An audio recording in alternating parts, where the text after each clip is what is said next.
Welcome back, ladies and gentlemen. Thank you so much for joining me. If you are new to the channel, if you haven't done it yet, please like and subscribe. It really helps me out, enables me to do what I love so I can continue to bring you content that you love. We are going to do something brand new today. We are going over waiver wire targets for week 5 to help prep you guys for success as we head into the fantasy football weekend. We are going to be covering players that are either going to help bolster that bench of yours for potential need down the road, and in some instances give you immediate starting potential to help boost your points this week. So without further ado, let's get into week 5's waiver wire targets.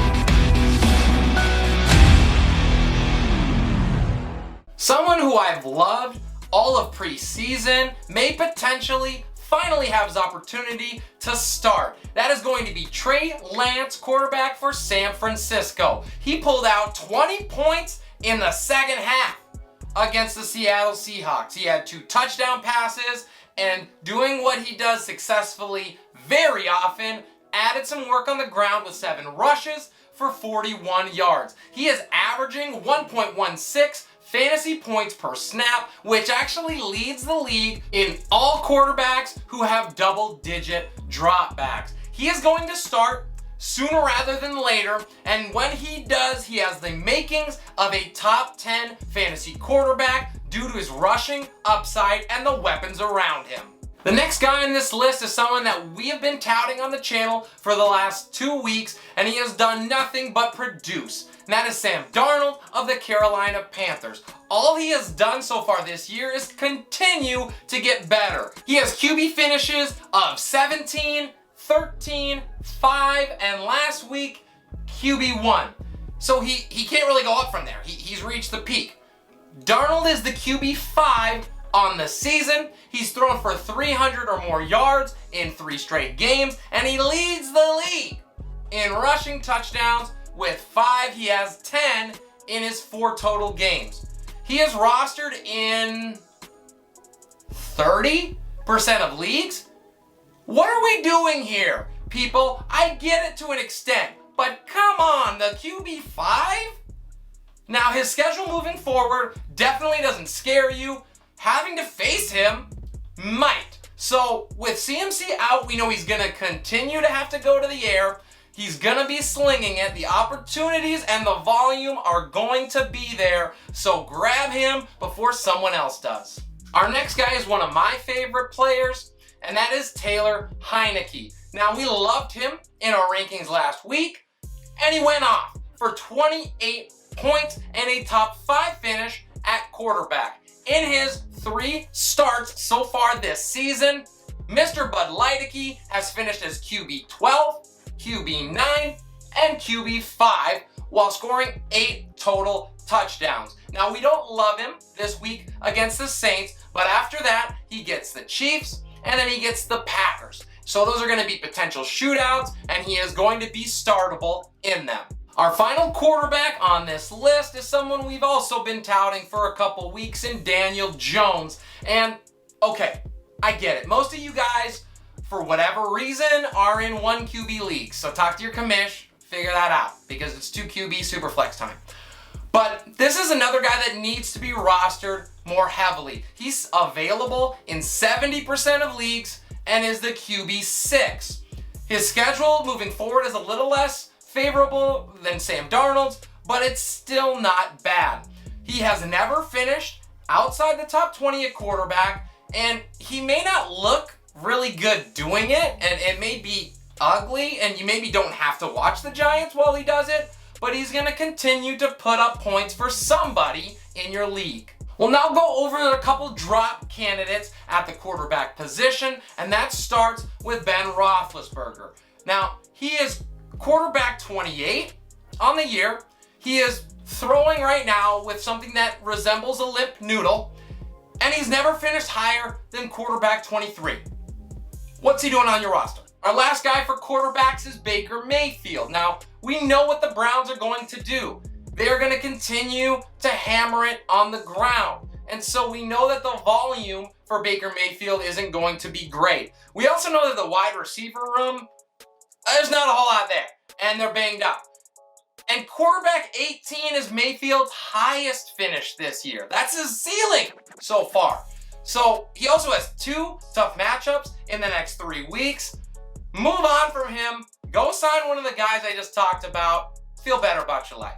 We'll move now to covering the barren wasteland of a position that is tight ends. Now, thankfully, there are a couple intriguing options for us this week, and that starts in Buffalo with Dawson Knox, who has 4 touchdowns in his last 3 games and also looks like one of Josh Allen's favorite targets, especially in the red zone, which is exactly what you want to see. Those factors alone make him worth a roster spot. Now, he also had a season high 8 targets last week, which could potentially signal that he's going to be more heavily utilized in this offense. He has also shown the ability both in the open field, making some plays, and with amazing hands and catching it on the boundary. Also, who doesn't need a tight end right now? Next up is Max Williams out of Arizona. And the first thing I'll say is the obvious. We want every part we can of the Cardinals offense. Williams has 2 finishes in the top 6 in the last 3 weeks, which you love to see. And he also has 179 yards and a touchdown in that span, while also averaging 5 targets. This is the tight end position. What more do you want? Our last tight end pickup potential of the week is Dalton Schultz of the Dallas Cowboys, who seems to be quickly coming into his own as one of Dak Prescott's favorite targets. He has 15 in the last 2 weeks. In that span, he also has 3 touchdowns and 158 yards. Let's not get ahead of ourselves, however. He's not going to consistently see that sort of output or that sort of consistency in the target share. However, the upside is certainly there in a Dallas Cowboy offense that does nothing but score points. Let's be honest, you've probably already dropped the tight end that you decided to randomly stream last week. The other drop candidate I do have for you, because his ownership seems just a tad high, is Austin Hooper. He has 30 yards in his last 2 games. Now, thankfully, the touchdown that he scored a couple weeks ago saves him from tight end obscurity, but there isn't much passing upside in this offense, and he has 3 tough matchups after he gets the Chargers this week. Go ahead and lay him in the wasteland. We're now going to move to wide receivers, and we will start in Chicago with Darnell Mooney. Now, hear me out, because I get it. This is the Bears, and this is the passing offense. However, Justin Fields can throw a deep ball. Just go back and look at the tape of his 40-yard dime to Mooney against Detroit. Now, that baby was on a rope, and it is only a matter of time before Justin Fields officially takes over as the starter in Chicago. Matt Nagy's either going to get fired, or the entire city of Chicago is going to overthrow him by force. When Fields finally happens, Mooney has the traits to take advantage of it. He's been more involved than most people might know. He's had 7 targets in all but 1 of his games so far this season, and he is a great stash for now, although I am not yet inserting him into my lineup. Next up, we have Hunter Third and Renfro of the Las Vegas Raiders. He has scored a touchdown in 2 straight games. He has never had under 5 catches or 45 yards in a game this season, and he's also averaging 7.5 targets per game as the current wide receiver 21. He probably shouldn't be available in really any leagues, but he is available widely, and I would get him if the opportunity is there. I understand that the upside isn't exactly what we would love to see, but the floor is solid enough to make him worth a spot on your roster. We move to Buffalo, where Emmanuel Sanders is far too available. He may have cooled off a little bit after his absolute nuclear warhead in week 3, where he had 94 yards and 2 touchdowns, but that was expected, and he still was able to rack up 74 yards last week. He's never had a game where he's had under 48 yards, and he has big play upside in this awesome Buffalo passing offense. His next two matchups are absolute fire, so get him now before he's gone. Our last waiver wire target at wide receiver is more a projection than what he's already done, and that is Curtis Samuel of the Washington football team. He just came back from injury last week, and he certainly had a slow start. He caught all 4 of his targets, but he did it to the tune of just 19 yards. However, I don't think that lasts long at all. We look at that offense, Logan Thomas is already out nursing an injury, and they have to get the ball outside to someone other than Terry McLaurin, and I think Samuel is the guy to do that. Dynamy Brown, the other wide receiver option for Washington, is banged up with an injury of his own, and we've seen Ron Rivera use Samuel as a weapon all over the field in Carolina. I expect more of that in the coming weeks in Washington. We now move to our drop candidates for wide receiver. We start in Kansas City with Mecole Hardman, and this is a guy who just hasn't been able to get it done with consistency. The Kansas City Chiefs didn't sign Josh Gordon for no reason. So regardless of what you think that he brings to the table as a 30-year-old receiver, they're still trying to find a better option for Mahomes as that wide receiver too, because Hardman ain't it. With so many mouths to feed in Kansas City, Hardman was never able to get his share of the pie, and it's time to let him go. Next on our list is Will Fuller IV. And this is about a couple things. Obviously, the Miami Dolphins offensive pass situation ain't great, so we don't love that. And then once again, for Will, the injury issues have crept up. It's time to cut him loose. We move now to Elijah Moore, and this is kind of the same thing when we talk about with Will Fuller. That offense is not going to be slinging it anytime soon. There isn't a big target share available there now that Jamison Crowder back, and we also know that Corey Davis is already cemented as the wide receiver 1. The final guy is one of my favorite players from preseason that we just finally have to accept is not going to be what we were hoping, and that is Marquez Callaway of the New Orleans Saints. In 4 weeks, he has 13 targets, and he has 1 finish in the top 50. So it's time to cut a man loose. We get to the final almighty position of running back, and we are going to start with Latavius Murray of Baltimore. Now, I'm not exactly sure who's out here dropping potential RB1s on the most heavy rushing offense in the entire NFL, but he's available in almost 50% of leagues, so lots of people are doing it. Tyson Williams has certainly looked like the team's best runner, outside, of course, of Lamar Jackson, but he has also certainly not earned that trust from his coaches, as he was a healthy scratch last week. Enter Murray, who had 18 carries against Denver, and that was more than what he had in weeks 2 and 3 combined. He's certainly trending up, and he has a touchdown in 3 of 4 weeks. I like him. Go and sign him. J.D. McKissic finds himself here next from the Washington football team. He is currently the RB30 on the season, and he's available in over 50% of leagues. While McKissic may not get into your lineups right away, he does have 2 top 15 finishes in the last 3 weeks. We look at his touches, and the 26 that he's had in the last 3 weeks doesn't blow you away. However, what he's been able to do with those touches certainly should. He's racked up 48 yards rushing, 142 yards receiving, and 2 touchdowns in that span. He is a solid stash. Next on our list, we have Damian Williams of the Chicago Bears. Now, I know, guys, I get it. 2 Chicago Bears now. What is this, amateur hour?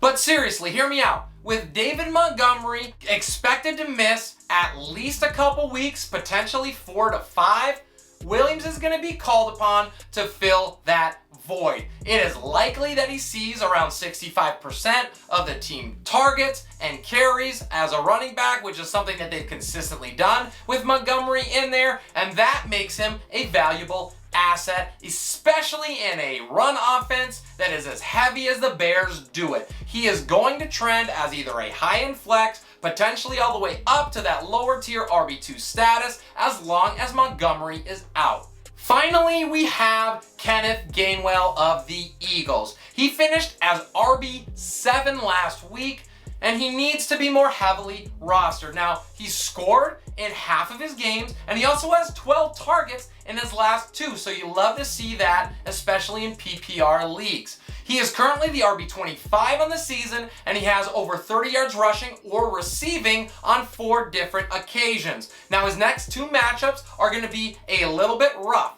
but after that, there is massive opportunity here as he sees plus matchups against the Raiders, the Lions, and the Chargers. A couple guys to keep an eye on as the week progresses because of the situations in front or around them are these. Samaje Perine against Cincinnati. He could see a significant workload if Joe Mixon can't suit up. Next, we have Darrell Williams of Kansas City. Now, I'm not running to pick him up right now, but anyone with a decent workload in Kansas City needs to at least be considered for a spot. He has 12 touches against the Eagles, and he's getting about a third of the backfield snaps for the Chiefs. Finally, we have Jeremy McNichols, who has 21 targets so far on this season, and he had 8 of them last week. Now, he doesn't have a ton of upside, clearly, in this offense, sitting behind King Henry, but he has a stash sooner rather than later if that usage continues.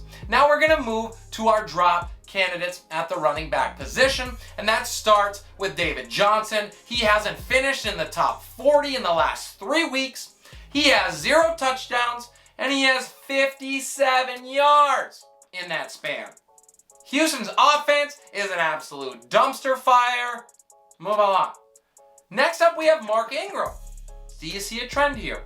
He has 12 carries in the last 2 weeks, and he has finished an average of RB60. Goodbye, sir. Moving on, we have Peyton Barber, who had a little bit of a flash in the pan a couple weeks ago when he went for 111 and a touchdown on 23 carries. He is now out of the picture as Josh Jacobs is back. And then finally, Ronald Jones II. Guy doesn't have a single finish inside the top 40. He has 21 total carries in 4 weeks, and Leonard Fournette had 20 against the Patriots. He's gone. As we round out this video, we are going to end with a couple defense options for those of you who are streaming, and this starts with the Dallas Cowboys defense. Now, if you are a streamer, this is what dreams are made of. Dallas has top 12 finishes in every single game so far this season, and in the last 2, they've gone back-to-back top 5.